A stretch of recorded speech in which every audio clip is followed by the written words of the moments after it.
Alright, so let's understand bias-variance trade-off. As a machine learning engineer, you may have come across two different scenarios after you've built your model. One, it doesn't perform well on new data or the test data. And two, the model doesn't perform well on the training data itself. This could be due to the bias-variance trade-off, and this is a very important concept that you need to understand as a machine learning engineer. So let me show you why. Knowing this concept could change your approach to machine learning forever. By the end of this video, you will be able to thoroughly understand the concept of bias-variance trade-off, and at the same time, you'll be able to build machine learning models that balance bias and variance together, therefore leading to a more reliable machine learning model. So let's get right into it. And before we begin, hi, my name is Alistair Louise, and I'm a machine learning engineer with over 3 years of experience in this field. And welcome to my YouTube channel, where we will tackle all of these different concepts of machine learning, AI, data science, one at a time. Today, we are tackling bias-variance trade-off, a very simple machine learning concept that maybe people take it for granted and they consider it abstract, but it's very essential for building a robust machine learning models. We will begin by understanding the theoretical side of things, and then we will move ahead with the Python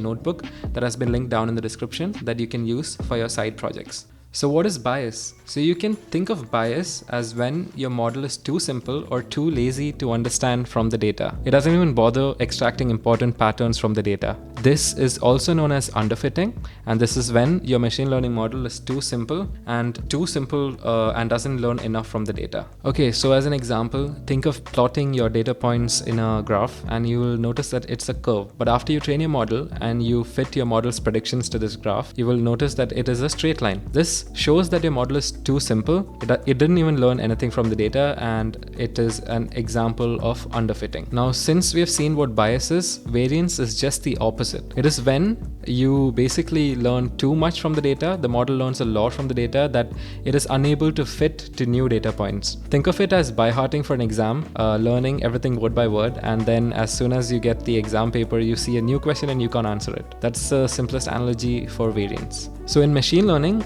this is known as overfitting because the model becomes too complex and doesn't generalize well to new data. And if you try to basically plot this on a graph, you will notice that the model tries to touch each and every data point in the input data frame, quite opposite to what you see for a bias curve. So now you can see that having high bias, aka the model is too simple, is bad, and having high variance, basically the model is too complex, is also bad. So as a machine learning engineer, your main duty is to build a model that is just good enough. It doesn't memorize the data, and also it doesn't learn too less. So it's kind of finding the sweet middle spot and having the right bias and variance. Okay, so let's visualize this concept in another way. So imagine a model with high bias and a model with high variance throws darts at a dartboard. The model with high variance is gonna keep on throwing the dart far away from the bullseye at the same spot because it's too simple. So every dart that it throws, it'll be far away from the bullseye and hit the same spot. Meanwhile, when the model with high variance throws the dart, what's gonna happen is it's gonna be scattered all across the dartboard, and some might hit the bullseye and some might be very far away from the bullseye. So this is how you can kind of visualize this concept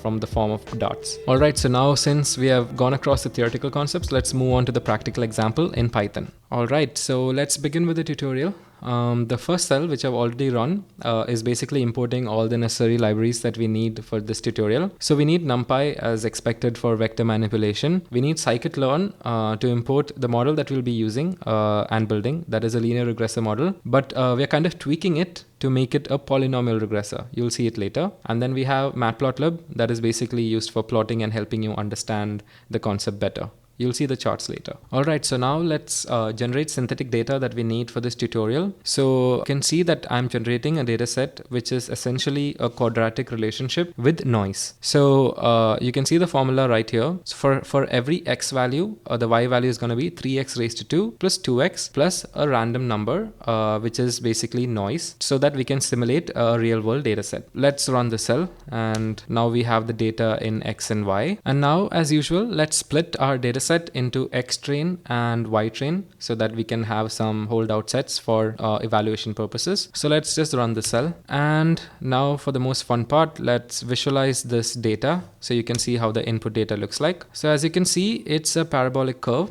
as expected from a quadratic equation. We are going to be building a model that will try to fit to these data points. And we're going to build first a simple model, a complicated model, and then we're going to have a model that's basically that hits a sweet spot between these two models. So this is how I'll be building the 3 different models with 3 different complexities. Since we built the input data set, we generated synthetic data, we know that the data is of a quadratic equation. But for our models, we will be building models with that of degree 1, a cubic polynomial model, and a model with degree 15. So in order to pass in polynomial features to the scikit-learn's linear regression model, we will be extracting polynomial features. So we go in a loop. First, we extract polynomial features for the model with degree 1, then the cubic model, and the one with degree 15. Then we fit it to the linear regression model, and then we plot it similar to how we plotted the initial data, but with a line that passes through these data points using matplotlib. So let's just run this model and train the data set,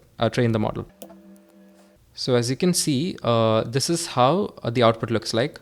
So for the degree 1 fit, which is the one with high bias, and obviously a very simple model, we can see that it's just a line that passes through these data points. On the test data set and as well as the trained data, it is way too simple. It doesn't capture or extract patterns from the initial data set. And then you can see the model with degree 15. And as we demonstrated earlier in this video, this is the one that learns too much from the data, and you can see that the line passes through each and every data point in the input training data set. So now it performs well on the training data, but it doesn't perform well on the real world or the test data. And then now we have the model that hits the sweet spot, that is the degree 3 model, which is closest to the quadratic equation data that we built. So you can see that it doesn't learn too much from the training data as seen in the blue points, and it reflects in the test data as well, which is our real world data. And basically you can see that the model performs quite well on the test data as well. So this is the best model out of the 3. Okay, so if you're still not convinced after seeing these 3 plots that which model performs the best, let's actually plot or display the mean squared error value for each of these models. So mean squared error is a very popular evaluation metric for regression problems, and we will have a video later,